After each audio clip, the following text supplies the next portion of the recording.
ഗോപാൽ കുറച്ചുകൂടി വിശദമായി പറയുകയാണ്. അപ്പോൾ അവരെന്താണോ ഇരുന്ന് ആലോചിച്ചത് അതാണ് നമ്മൾ കെ.സി. വേണുഗോപാലിൽ നിന്ന് കേട്ടിട്ടുള്ളത്. നേരത്തെയും അങ്ങനെ തന്നെയായിരുന്നു. ഇപ്പോൾ രാഹുൽ ഗാന്ധിയെ അയോഗ്യനാക്കിയ സമയത്ത് കെ.സി. വേണുഗോപാലാണ് പറഞ്ഞത്, അദാനിയെക്കുറിച്ച് എന്തെങ്കിലും പറഞ്ഞാൽ അദാനി ഇത്ര വലിയ ശക്തനാണോ എന്ന് വെച്ചാൽ അദാനി ജുഡീഷ്യറിയിൽ ഇടപെട്ടു എന്നുള്ള കോൺഗ്രസിൻ്റെ നിലപാടാണ് നമ്മൾ കെ.സി. വേണുഗോപാലിൽ കേട്ടിട്ടുള്ളത്. ഇന്നിപ്പോൾ കോൺഗ്രസ് നടത്തിയിട്ടുള്ള ചർച്ചകളുടെ വിശദാംശങ്ങളാണ് കെ.സി. വേണുഗോപാൽ പറഞ്ഞത്. ഒരു പ്രധാനപ്പെട്ട കാര്യം എന്ന് പറഞ്ഞാൽ ഈ എക്സിറ്റ് പോൾ കോൺഗ്രസ് കാണുന്നതെന്ന് വെച്ചാൽ ഒരേപോലെയുള്ള എക്സിറ്റ് പോൾ എന്നാണ്. അതായത് എല്ലാ ഏജൻസികളും ഏതാണ്ട് എല്ലാ ഏജൻസികളും 350 അപ്പുറത്തേക്ക് ചൂണ്ടിക്കാണിക്കുന്നു എന്നുള്ളത് കോൺഗ്രസ് ശ്രദ്ധിച്ചിരിക്കുന്നു. ഒന്നാമത്തെ കാര്യം. രണ്ടാമത്തേത്, നരേന്ദ്രമോദി ഏതോ ഒരു യോഗത്തിൽ പറഞ്ഞതായി കെ.സി. വേണുഗോപാൽ കേട്ടു എന്ന് പറഞ്ഞുകൊണ്ട് നരേന്ദ്രമോദിയെ ആ യോഗത്തിലെ വാചകങ്ങളെന്ന നിലയിൽ ഉദ്ധരിക്കുകയാണ്. പെർസെപ്ഷൻ ഉണ്ടാക്കിയാൽ മതി, ബാക്കി ഞാൻ ഏറ്റു എന്ന്. അതിൻ്റെ തുടർച്ചയായിട്ടാണ് പറയുന്നത് അമിത്ഷാ ഈ വോട്ടെണ്ണൽ ചുമതലയുള്ള ഉദ്യോഗസ്ഥന്മാരെ വിളിച്ചു ചേർത്തതടക്കമുള്ള കാര്യങ്ങൾ ഇനി അങ്ങോട്ട് ശ്രദ്ധിക്കാൻ പോകുന്നു എന്ന്.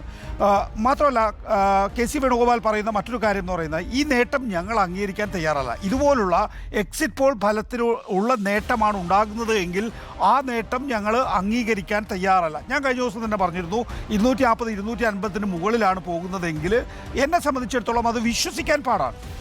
BJP Axis My India exit പോളിൽ പറയുന്നത് 322 മുതൽ 340 വരെ, ഓർക്കണം, ആലോചിച്ച് നോക്കിയേ, 322 മുതൽ 340 വരെ BJP മാത്രം നേടും എന്നാണ് പറയുന്നത് ആക്സസ് മൈ ഇന്ത്യ. കോൺഗ്രസ് നേടുമെന്ന് പറയുന്നത് 60 മുതൽ 76 വരെ സീറ്റുകളാണ്. പോട്ടെ, 322 340 എന്ന് പറഞ്ഞാൽ ആ നിലയിലുള്ള ഒരു പൊളിറ്റിക്കൽ ക്ലൈമറ്റ് ഇന്ന് ഇന്ത്യയിലില്ല എന്ന് ആർക്കും പറയാൻ സാധിക്കും. അപ്പോൾ ആ നിലയിലുള്ള ഒരു റിസൾട്ടാണ് പുറത്തേക്ക് വരുന്നതെങ്കിൽ അത് ഞങ്ങൾ അംഗീകരിക്കാൻ തയ്യാറല്ല എന്നാണ് കെ.സി. വേണുഗോപാൽ പറയുന്നത്. ഇവിടെ പ്രധാനപ്പെട്ട ഒരു കാര്യം എന്ന് വെച്ച് കഴിഞ്ഞാൽ കോൺഗ്രസ് ഇത്തവണ ഈ മറ്റ് ഘടകകക്ഷികളില്ലാത്ത ഇടങ്ങളിലും സ്ഥിതി മെച്ചപ്പെടുത്തുന്നു എന്നുള്ളത് ഈ എക്സിറ്റ് പോളിൽ തന്നെയുണ്ട്. അല്ലാത്ത ഇടങ്ങളിൽ ഇപ്പോൾ മഹാരാഷ്ട്ര ആയിക്കൊള്ളട്ടെ, ബീഹാർ ആയിക്കൊള്ളട്ടെ, ജാർഖണ്ഡ് ആയിക്കോട്ടെ, ഡൽഹി ആയിക്കോട്ടെ, തമിഴ്നാട്ടായിക്കൊള്ളട്ടെ, ഇവിടെയൊക്കെ തന്നെയും നല്ല സഖ്യകക്ഷികളുണ്ട്. നല്ല രീതിയിലുള്ള ഒരു ഫോർമിഡബിൾ അലയൻസിലേക്ക് കോൺഗ്രസിന് പോകാൻ സാധിച്ചിരിക്കുന്നു എന്നുള്ളതാണ്. ഏതെങ്കിലും തലത്തിൽ ഈ അലയൻസ് പാർട്ട്ണറുമായിട്ട് എന്തെങ്കിലും തർക്കമുള്ളതായി ഒരു വാർത്ത പോലും നമ്മൾ കണ്ടിട്ടുമില്ല. അപ്പോൾ കോൺഗ്രസ് ഇല്ലാത്ത ഇടങ്ങളിൽ അല്ലെങ്കിൽ കോൺഗ്രസ് ദുർബലമായ ഇടങ്ങളിൽ ഈ തരത്തിൽ അലയൻസുമായി മുന്നോട്ട് പോകാൻ കോൺഗ്രസിന് സാധിച്ചിരിക്കുന്നു. അതായത് പതിറ്റാണ്ടുകൾക്ക് മുമ്പ് തന്നെ കോൺഗ്രസിൻ്റെ സ്വാധീനം നഷ്ടപ്പെട്ട സംസ്ഥാനങ്ങളിൽ നല്ല രീതിയിലുള്ള സഖ്യവുമായി കോൺഗ്രസ് മുന്നോട്ട് പോകുന്നു എന്നുള്ളതാണ്. ശരിയാണ്, കോൺഗ്രസും BJPയും തമ്മിൽ നേരിട്ട് ഏറ്റുമുട്ടുന്ന ഇടങ്ങളിൽ BJPയെ തോൽപ്പിക്കാൻ കോൺഗ്രസിന് കഴിഞ്ഞില്ല എങ്കിൽ അതിൻ്റെ ഉത്തരവാദിത്തം കോൺഗ്രസിന് തന്നെയായിരിക്കും എന്ന കാര്യത്തിൽ തർക്കമില്ല. പക്ഷേ നമ്മൾ ചില സൂചനകൾ കാണുന്നത്, നേരത്തെ കണ്ട മഹാരാഷ്ട്ര ആയാലും ബീഹാർ ആയാലും അതുപോലെ രാജസ്ഥാൻ ആയാലും ഹരിയാനയിലായാലും ഇത്തരം സംസ്ഥാനങ്ങളിലൊക്കെ കോൺഗ്രസ് നല്ല മുന്നേറ്റം ഉണ്ടാക്കിയിട്ടുണ്ട്. ഇന്ത്യ ബ്ലോക്കിൽ കോൺഗ്രസിന് ആയിരിക്കും പ്രധാനമായ ഉത്തരം പറയേണ്ടി വരിക എങ്കിൽ തന്നെയും Aam Aadmi party, left, TMC അടക്കമുള്ള പാർട്ടികളെ സംബന്ധിച്ചിടത്തോളം ഈ exit poll പ്രകാരമാണെങ്കിൽ ക്ഷീണമാണ്. Aam Aadmi party വലിയ നിലയിൽ ഈ എക്സിറ്റ് പോളിനെ തള്ളിപ്പറഞ്ഞു കഴിഞ്ഞിട്ടുണ്ട്. അവർ 2021 നിയമസഭാ തെരഞ്ഞെടുപ്പിലെ എക്സിറ്റ് പോൾ ഫലങ്ങളെയാണ് ചൂണ്ടിക്കാണിക്കുന്നത്.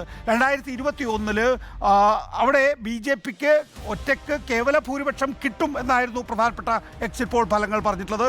അതേ രീതിയിൽ തന്നെ എക്സിറ്റ് പോൾ ഫലങ്ങൾ പൊളിയാൻ പോവുകയാണ് എന്നാണ് തൃണമൂൽ കോൺഗ്രസ് പറയുന്നത്. ഇപ്പോൾ പക്ഷേ കോൺഗ്രസിനും ആം ആദ്മി പാർട്ടിക്കും ലെഫ്റ്റിനും TMCക്കും ക്ഷീണം ഉണ്ടാകുന്നു എന്ന് പറയുമ്പോൾ ശിവസേന, NCP, JMM തുടങ്ങിയ പാർട്ടികളുടെ സ്ഥിതി മെച്ചപ്പെടുന്നുണ്ട്. ആ നിലയിൽ ഒരു റിസൾട്ടാണ് വരുന്നതെങ്കിൽ പ്രധാനമായും ഉത്തരവാദിത്വം കോൺഗ്രസിനായിരിക്കും.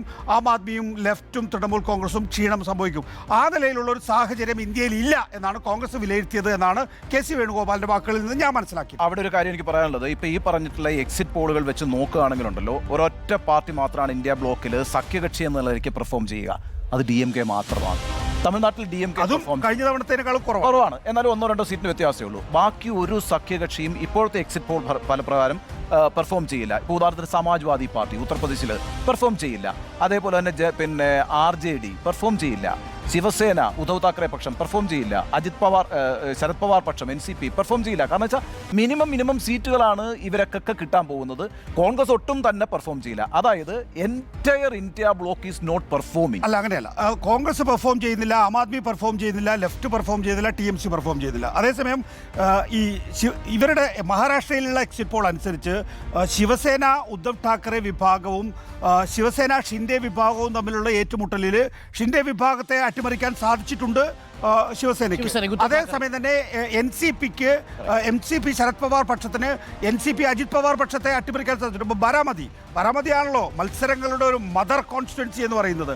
അവിടെ ബാരാമതിയിൽ സുപ്രിയ സുലെയാണ് ജയിക്കുമെന്ന് പറയുന്നത്, അജിത് പവാറിന്റെ ഭാര്യയല്ല.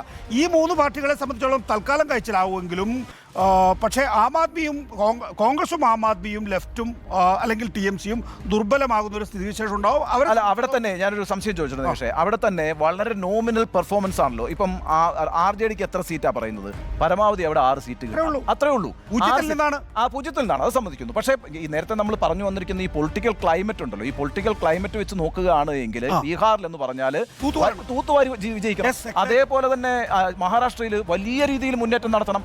ഈ രാഷ്ട്രീയ കാലാവസ്ഥ പ്രിവെയിൽ ചെയ്യുന്ന ബീഹാറിലും മഹാരാഷ്ട്രയിലും ഒന്നും തന്നെ നമ്മൾ വിചാരിക്കുന്ന രീതിയിലുള്ള ഒരു പെർഫോമൻസിലേക്ക് ഉയരുന്നില്ല സഖ്യകക്ഷികൾ എന്നുള്ളതാണ് പ്രശ്നം. അങ്ങനെ നോക്കുമ്പോൾ entire India block except DMK perform ചെയ്തിട്ടില്ല ഈ തെരഞ്ഞെടുപ്പിൽ നിന്ന് വിലയിരുത്തേണ്ടി വരും ഈ എക്സിറ്റ് പോൾ വെച്ച് നോക്കുക. കോൺഗ്രസിന് ആകെ 71 മുതൽ 80 കോൺഗ്രസിന് ആകെ ഉള്ളത് 60 മുതൽ 76 വരെ സീറ്റുകൾ മാത്രമല്ല. ഇപ്പൊ 401 എന്ന് പറയുന്ന ആക്സിസ് മൈൻഡിയുടെ പോളിലേക്ക് എത്തുകയാണെങ്കിൽ പിന്നെ 142 സീറ്റല്ലേ ഉള്ളൂ എല്ലാം കൂടെ. 142 സീറ്റേ ഉള്ളൂ.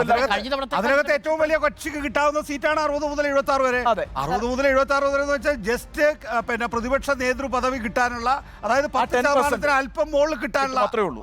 പക്ഷെ അപ്പോഴും കഴിഞ്ഞ തവണത്തെ ടാലി 91 അല്ലേ? ആ 91 നിന്ന് മിനിമം 131 വരെ വരാം എന്നാണ്. അല്ല അരുണെ, അവിടെ 91 എന്ന് പറയുന്നത് UPAക്കാണ് കഴിഞ്ഞ പ്രാവശ്യം. മറ്റത് ഇന്ത്യ മുന്നണിയോട് വരുമ്പോഴും ബാക്കി പുറത്ത് ഒരുപാട് കക്ഷികൾ YSRCP നിൽക്കുന്നു. അത് മാറ്റി നിർത്തിയാണ്. അപ്പം ഇന്ത്യ മുന്നണിക്ക് നിലവിൽ 166 വരെ സീറ്റുകൾ കിട്ടാം എന്നാണ് മൈ ആക്സിസ് പറയുന്നത്. അതല്ല, ഞാനൊരു സംശയം ചോദിച്ചോട്ടെ. 401 എന്നുള്ള ഫിഗർ എന്നാണ് നമ്മൾ എടുക്കുന്നത്. 401 കഴിഞ്ഞപ്പോൾ 142 സീറ്റല്ലേ ഉള്ളൂ, 543. ഈ 142 സീറ്റിൽ ഈ 401 സീറ്റ് എന്ന് പറയുന്ന NDAക്കാണല്ലോ നമ്മൾ കൊടുക്കുന്നത്. അതിൽ YSRCP ഇല്ല. പറയട്ടെ, ബിജു ജനതാദൾ ഉണ്ട്, ഇല്ല, വരത്തില്ല. ഈ രീതിയിലുള്ള 4-5 പാർട്ടികൾ പുറത്ത് അതേഴ്സ് എന്ന് പറഞ്ഞ് നിൽക്കുന്നുണ്ട്. ഇല്ല സാർ, അവിടെ ഒരു തിരുത്തുണ്ട്. കാര്യം എന്താ, 401 വന്നു കഴിഞ്ഞാൽ YSRCPയും ബിജു ജനതാദൾ ഓൾറെഡി ഔട്ടായി കഴിഞ്ഞു. കാരണം അവിടെ 0 ആയി. കാര്യം അവിടെ TDPയും മറുഭാഗത്ത് BJP ഇൻട്രോഡ് ഉണ്ടാക്കി. ഒഡീഷയിൽ 21 BJPക്കാണ്. ആ 21 നേടിയാൽ മാത്രമേ 401 വരത്തുള്ളൂ. ആന്ധ്രാപ്രദേശിൽ TDP നേടിയാൽ മാത്രമേ 401 വരത്തുള്ളൂ. TDP നേടിയാൽ അവിടെ YSRCP താഴെ പോകും. അങ്ങനെ വന്നാൽ മാക്സിമം 401 എത്തിക്കഴിഞ്ഞാൽ 131 സീറ്റുകൾ വരെ ഇന്ത്യ മുന്നണി നേടിയേക്കാം. അതൊരു നേട്ടമാണ്.